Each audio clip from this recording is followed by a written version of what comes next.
Hallelujah, प्रभु का धन्यवाद। हम बात कर रहे हैं आशीषों के मार्ग में आने वाली रुकावटों की। इसके 6 कारणों पर हम डिस्कस कर रहे हैं। पार्ट 1 में हमने डिस्कस किया था लैक ऑफ प्रेयर, प्रार्थना की घटी। पार्ट 2 में हमने डिस्कस किया था लैक ऑफ कंसिस्टेंसी, स्थिरता का अभाव। और आज हम पार्ट 3 की बात कर रहे हैं लैक ऑफ बिलीफ, यानी विश्वास की घटी। जब हम मरकुस 9:23 परमेश्वर के वचन को देखते हैं, लिखा है कि विश्वास करने वाले के लिए सब कुछ हो सकता है। प्रभु का वचन कहता है कि जो परमेश्वर यहोवा और उसके पुत्र, इकलौते पुत्र प्रभु यीशु पर विश्वास करते हैं, उनके लिए सब कुछ संभव हो सकता है।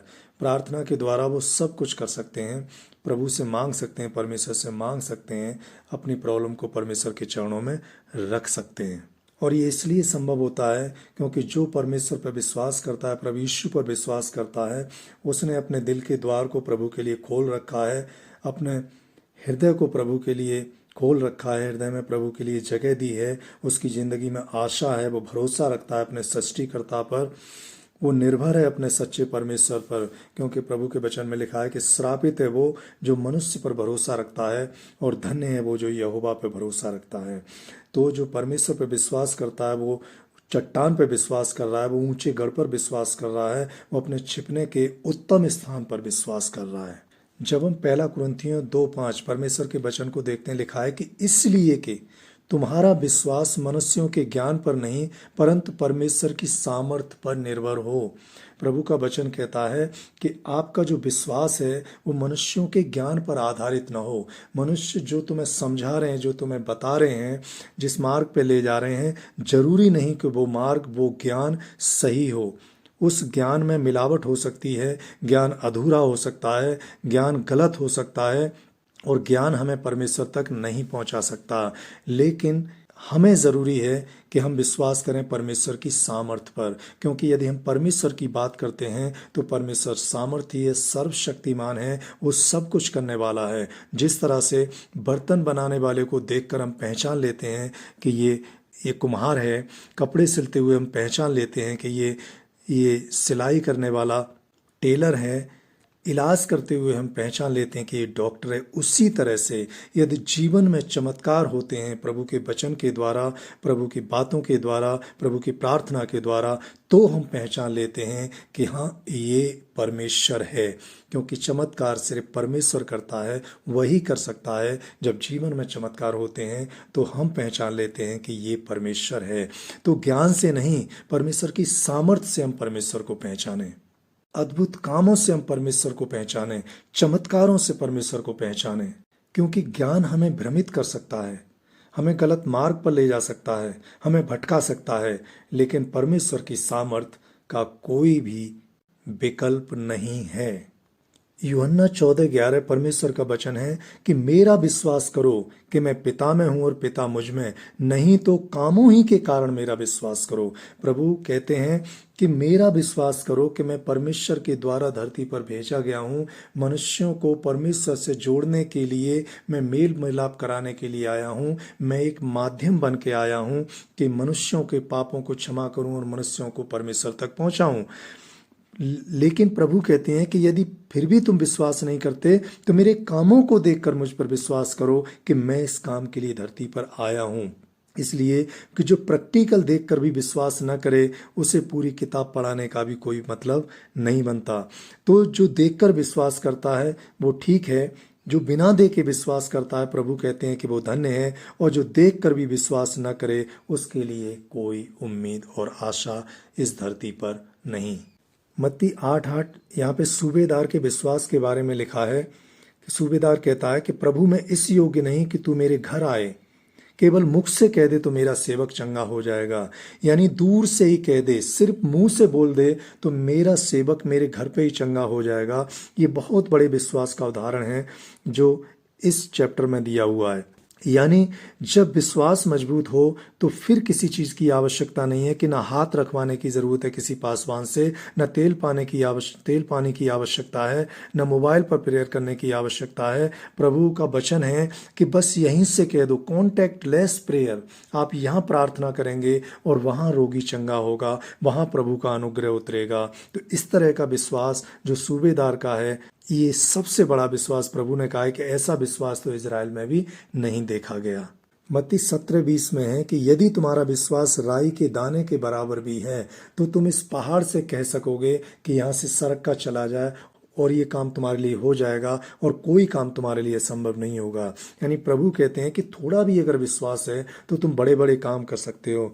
जैसे कोई नया विश्वास करता है, नया चेला प्रभु का बनता है, तो उसका विश्वास राई के दाने भी यानी सरसों के दाने से भी कम होता है, उसका ना के बराबर विश्वास होता है।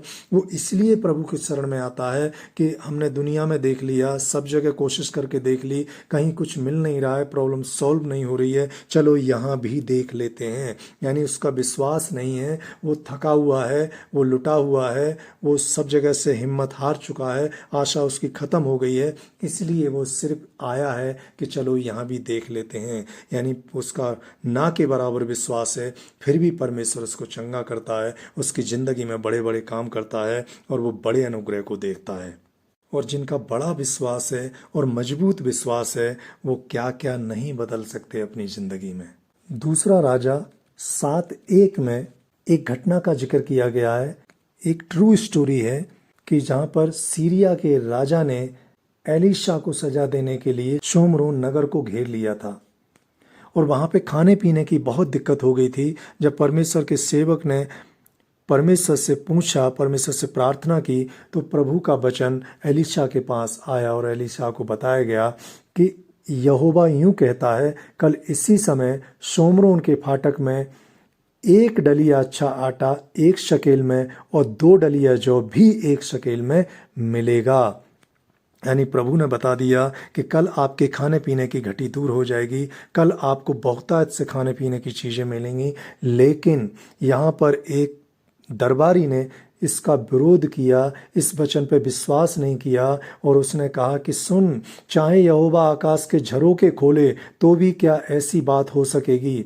उसने कहा कि सुन, तू ये अपनी आंखों से तो देखेगा परंतु उस अन्न में से कुछ खाने न पाएगा। यानी प्रभु का वचन है कि परमेश्वर ने बोला है कि कल ऐसा होगा तो होगा, कल खाने पीने की चीज़ें आसानी से मिलेंगी तो मिलेंगी। लेकिन जिस दरबारी ने विश्वास नहीं किया, प्रभु कहता है कि जो मैंने बोला है वो तो कल होना ही है, लेकिन क्योंकि तूने विश्वास नहीं किया है इसलिए तुझे इसमें से कुछ भी खाने पीने को नहीं मिलेगा। औरों के लिए तो होगा लेकिन तेरे लिए नहीं होगा। औरों के लिए खाने पीने की चीज़ों की बारिश होगी लेकिन तेरे में कुछ भी भाग नहीं होगा।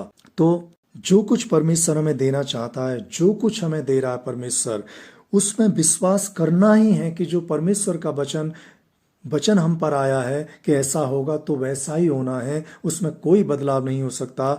हमारे बेशक असंभव चीज हो लेकिन वो हमारे लिए संभव हो सकती है, वो कोई चीज परमेश्वर को संभव नहीं होती है। बुरी तरह से सीरिया की सेना के द्वारा वो घिरे हुए थे, खाने पीने की घटी थी, कुछ भी नहीं मिल रहा था, लेकिन प्रभु कह रहा है कि कल ये सारी घटी दूर हो जाएगी तो हो जाएगी।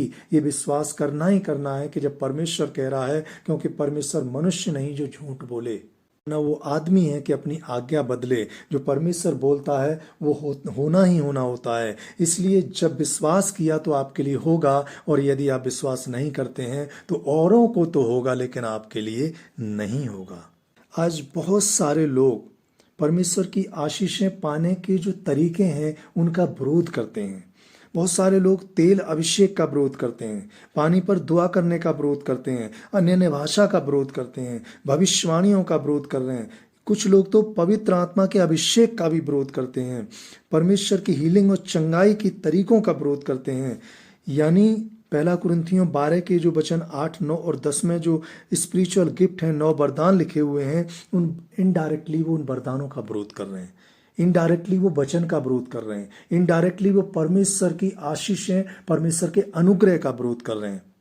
मनुष्यों को दिया गया उत्तम वरदान जो मनुष्यों के लिए परमेश्वर ने दिए हैं उनका विरोध कर रहे हैं। तो ऐसे लोग जो परमेश्वर को की आशीष आने के तरीकों का विरोध करते हैं, परमेश्वर का वचन 2 राजा 7:1 के अनुसार, यानी आशीषें जो परमेश्वर ने दी हैं वो वचन के अनुसार आएंगी, लेकिन जो उसका विरोध करेंगे उन पर नहीं आएंगी। यानी रोगी चंगे होंगे लेकिन जो इस हीलिंग का विरोध करते हैं वो रोगियों को चंगा नहीं कर पाएंगे। भविष्यवाणियां होंगी, लेकिन जो भविष्यवाणियों का विरोध करते हैं वो कभी भविष्यवाणी अपने मुख से नहीं कर पाएंगे। अन्य भाषा होगी, भाषाओं का वरदान मिलेगा, लेकिन जो इसका विरोध करते हैं उसके लिए अन्य भाषा का वरदान कभी नहीं मिलेगा। जो पानी और तेल पर प्रार्थना का विरोध करते हैं उससे रोगी चंगे होंगे, दुष्ट आत्माएं निकलेंगी, बीमारियां जाएंगी, बीमारों पर अनुग्रह होगा, लेकिन जो उसका विरोध करते हैं उनके द्वारा पानी अभिषेक नहीं होगा। जब हम रोमियो 3:3 परमेश्वर का वचन देखते हैं, लिखा है कि यदि कुछ विश्वासघाती निकले भी तो क्या हुआ, क्या उनके विश्वासघाती होने से परमेश्वर की सच्चाई व्यर्थ ठहरेगी। यानी प्रभु का वचन कहता है कि हाँ, ये हो सकता है कि कुछ लोग भविष्यवाणियों के परमेश्वर के वरदान के नाम से ढोंग करते हों।